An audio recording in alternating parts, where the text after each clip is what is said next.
Alizeh talk کے معزز سامعین کو علیزہ کنول کا سلام۔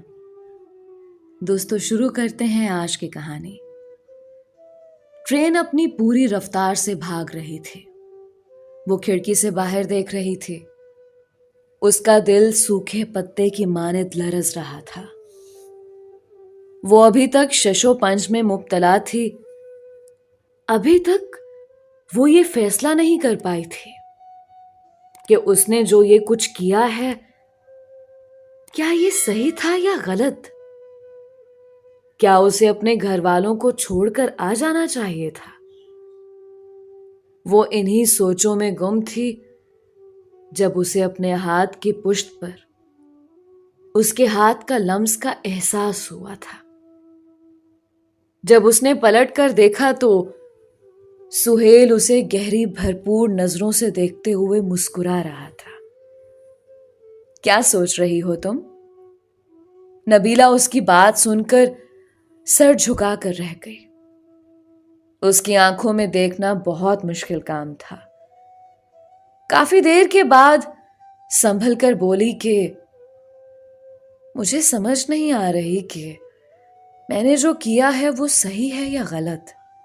مجھے شاید ایسا نہیں کرنا چاہیے تھا۔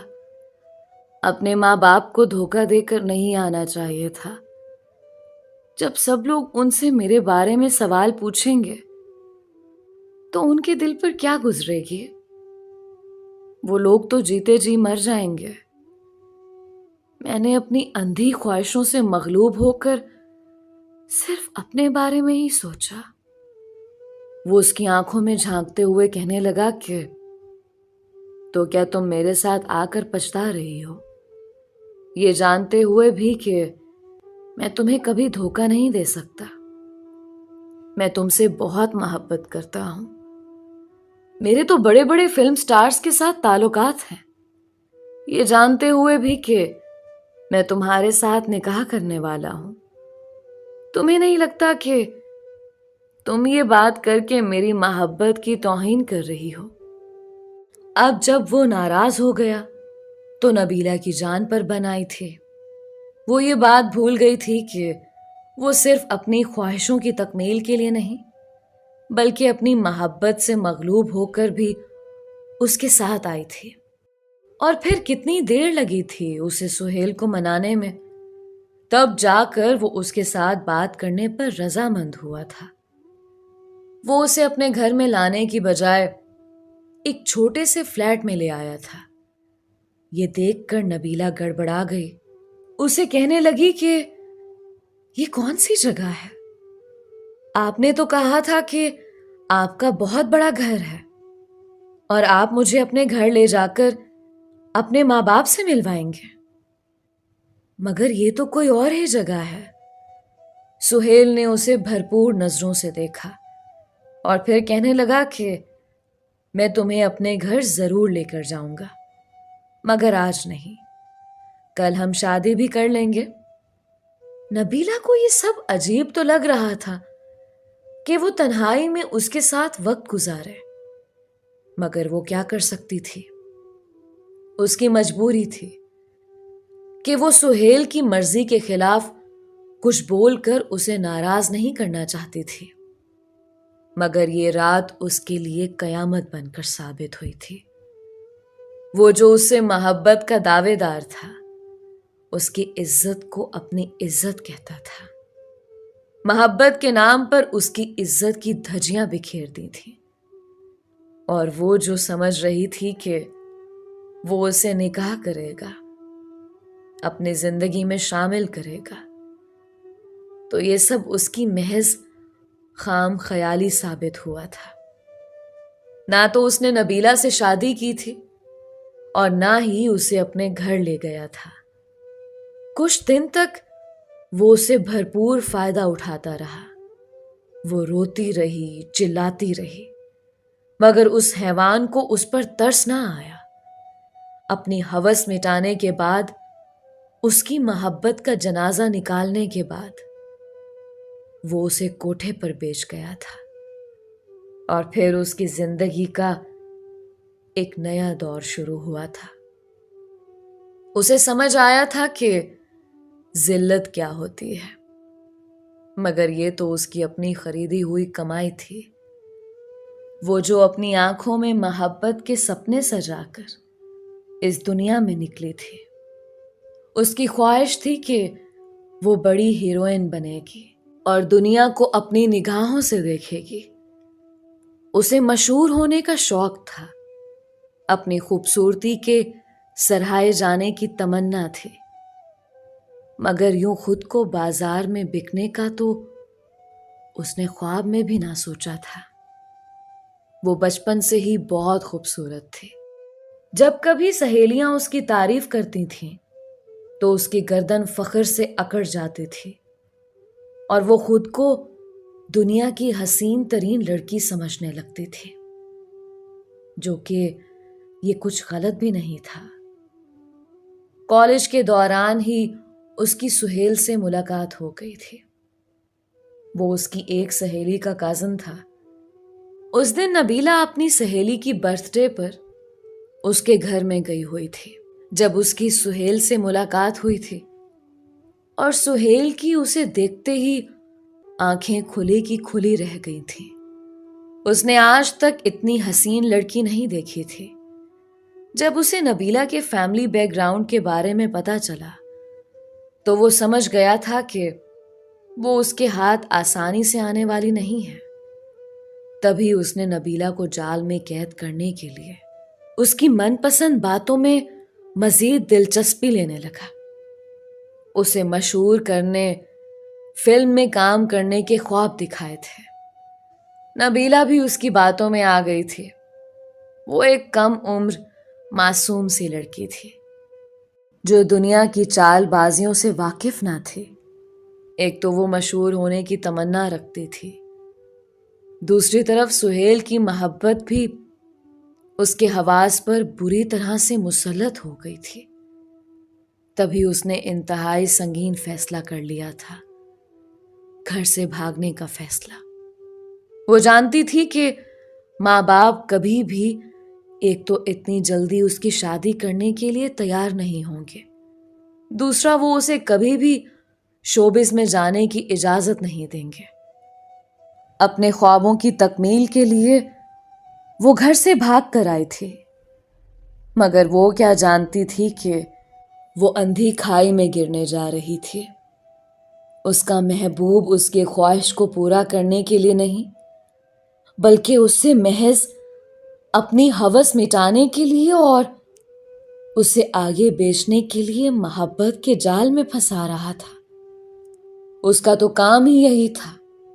اس کے پاس جتنا بھی پیسہ تھا اس نے اسی کام سے ہی کمایا تھا۔ وہ اپنی شخصیت کا فائدہ اٹھاتا تھا، لڑکیوں کو اپنے جال میں پھنساتا اور پھر انہیں بیچ کر ان کی قیمت وصول کر لیا کرتا تھا۔ اس بات کا تو اسے شاید احساس ندامت چھو کر بھی نہیں گزرا تھا۔ اب نبیلہ کو اپنی غلطی کا احساس ہو رہا تھا۔ اسے جو اپنے حسن کو سراہے جانے کا شوق تھا، اب اس کی یہ خواہش پوری ہو گئی تھی۔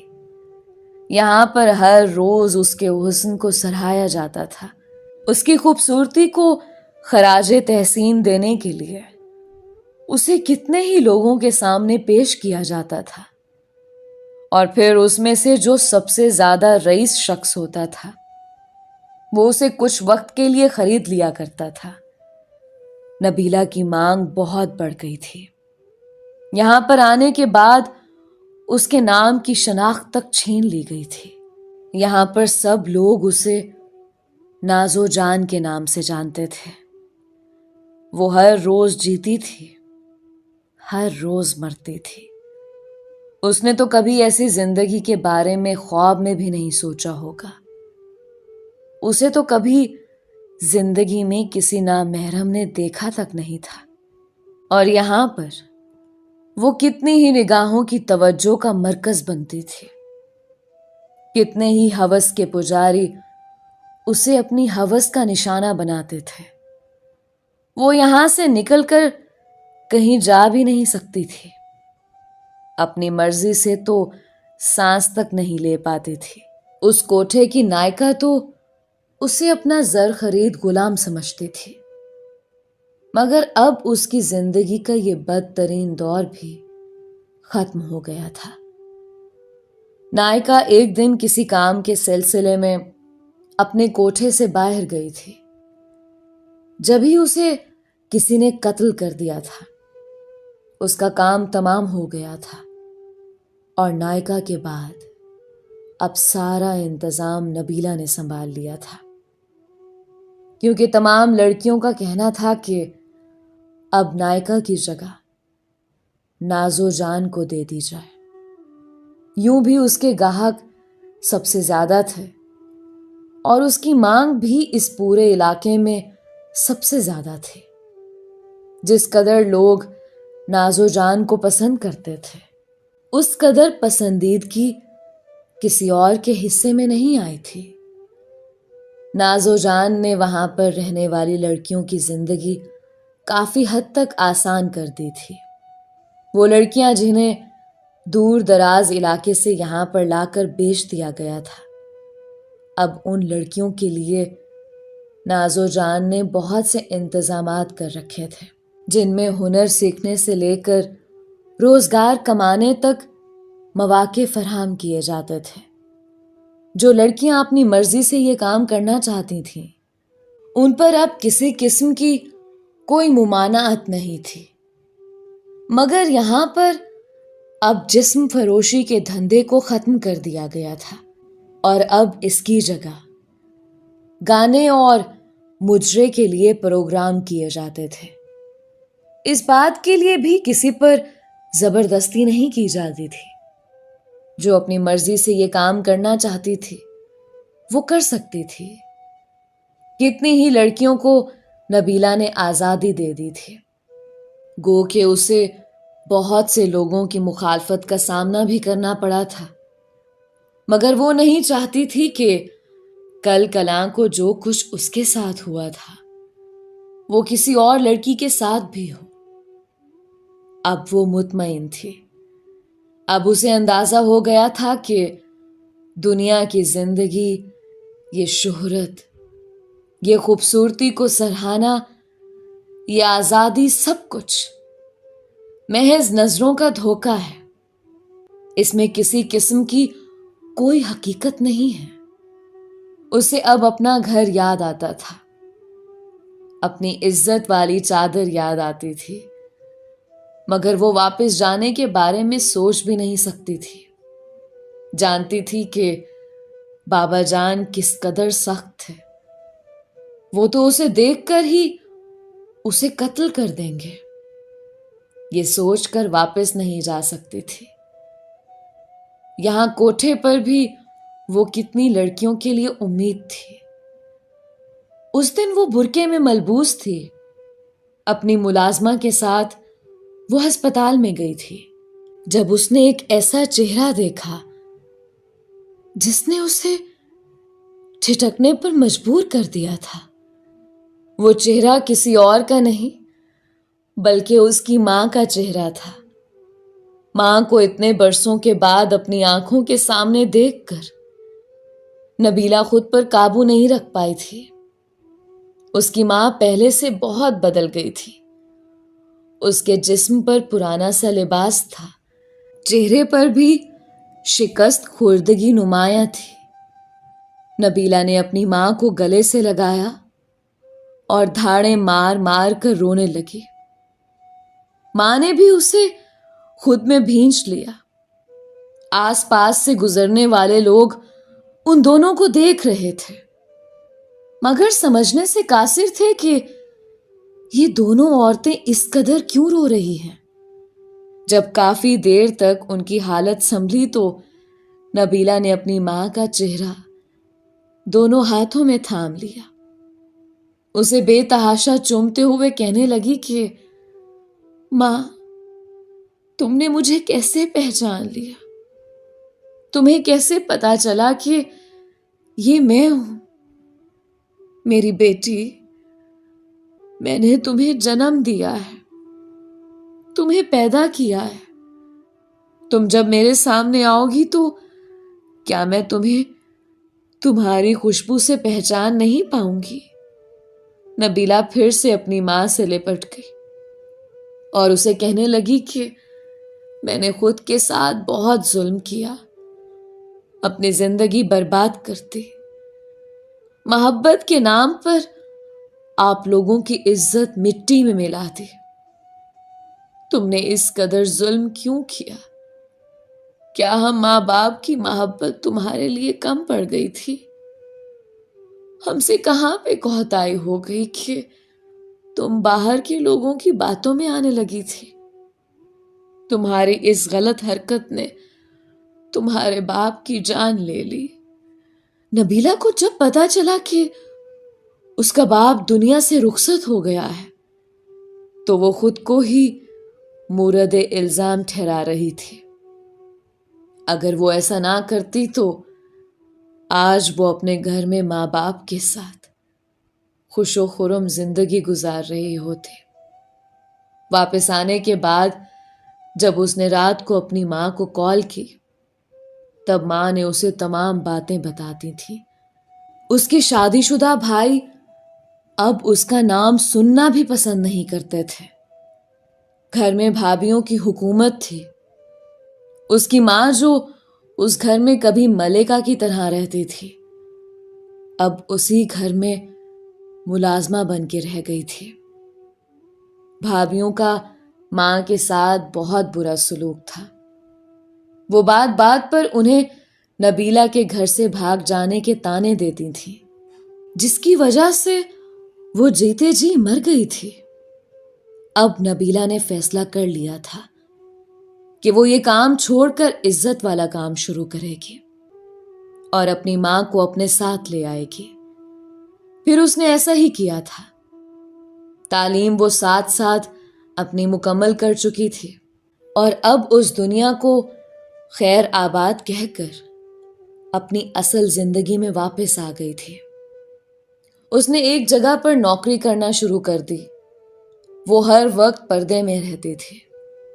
یہ خوبصورتی ہی تو اس کو آج یہاں لائی تھی۔ اس نے اب اپنی ماں کو بھی اپنے پاس رکھ لیا تھا۔ کوئی نہیں جانتا تھا کہ نبیلہ اور اس کی ماں کہاں پر گئی تھی۔ پہلے پہل اس کے بھائیوں نے اپنی ماں کو ڈھونڈنے کی بہت کوشش کی۔ انہوں نے اپنے بیٹوں کو کال کر کے کہہ دیا کہ وہ اپنی بیٹی کے پاس ہیں، وہ واپس نہیں آئیں گی۔ وہ بیٹی جس کے لیے انہوں نے کتنے ہی خواب آنکھوں میں سجائے تھے، مگر وہ سارے خواب آنکھوں سے نوچ کر چلی گئی تھی۔ اس کے باوجود بھی ماں اپنی ممتا سے مجبور ہو چکی تھی، اس کے پاس رہنے کے لیے آ گئی تھی۔ اب وہ اپنی نبیلہ کو اٹھتے بیٹھتے شادی کرنے کا کہتی، مگر وہ ہنس کر ماں کی بات کو ٹال دیا کرتی تھی۔ اس کے زخم پھر سے ہرے ہونے لگتے تھے۔ اسے کسی مرد پر اعتبار نہیں رہا تھا۔ اس دن نبیلہ کو مکافات عمل پر یقین آیا تھا جب اس نے اپنی آنکھوں سے سہیل کا ایکسیڈنٹ ہوتے ہوئے اور اس کی لاش کا کیما بنتے ہوئے دیکھا تھا۔ سہیل اب اپنے انجام کو پہنچ چکا تھا۔ دوستو، یہ تھی نبیلہ کی کہانی۔ امید کرتی ہوں کہ اس کہانی سے لڑکیوں کو بہت کچھ سیکھنے کو ملا ہوگا۔ ملتے ہیں ایک نئی کہانی کے ساتھ۔ اپنی رائے کا اظہار کامنٹس میں ضرور کیا کریں۔ علیزہ کمل کو اجازت دیجیے۔ اللہ ہمارا حامی و ناصر رہے۔